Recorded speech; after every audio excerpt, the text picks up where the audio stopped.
بسم اللہ الرحمن الرحیم۔ اللہ کی رحمت کا ایک خوبصورت واقعہ۔ موسیٰ علیہ السلام کے زمانے میں ایک بار قحط آیا۔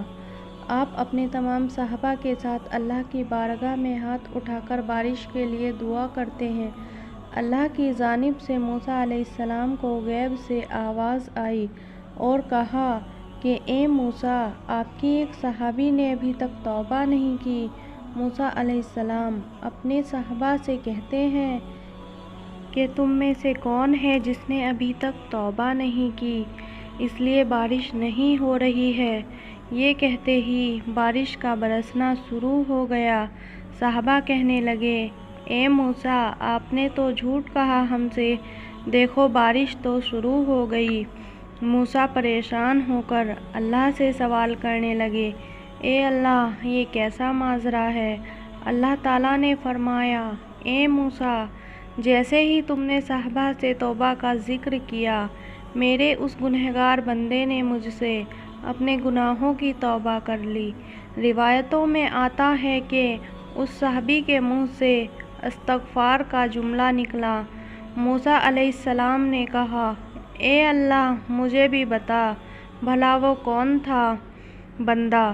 اللہ تعالیٰ نے فرمایا، اے موسیٰ، میرا بندہ جب گناہ کر کے توبہ نہیں کیا تب میں نے تم سے چھپایا، اب تو میرا بندہ توبہ کر چکا ہے، پھر بھلا اب تمہیں کیسے اس کا نام بتا دوں؟ میرے عزیزو، اللہ رب العزت ہمارے گناہوں کو پوشیدہ رکھنے پر قادر ہے، اور صرف پوشیدہ ہی نہیں بلکہ ہمارے گناہوں کو معاف کرنے پر بھی قادر ہے۔ ذرا شدت سے خالص اس کی بارگاہ میں ہاتھ پھیلا کر تو دیکھو۔ بہرحال اس واقعے میں نصیحت ہے ان تمام حضرات کے لیے جو اللہ سے مایوس ہو کر اللہ کے آگے سر جھکانے کے بجائے فلاح اور فلاح کے در پر جھکتے ہیں، اپنے گناہوں کے قصے انہیں سنا کر انہیں اپنے گناہوں پر گواہ اور حجت بناتے ہیں۔ اللہ رحم کرے، نہ جانے کس حد تک ہم اپنے رب سے مایوس ہوتے ہیں، جبکہ وہ تو ہماری توبہ کے انتظار میں رہتا ہے۔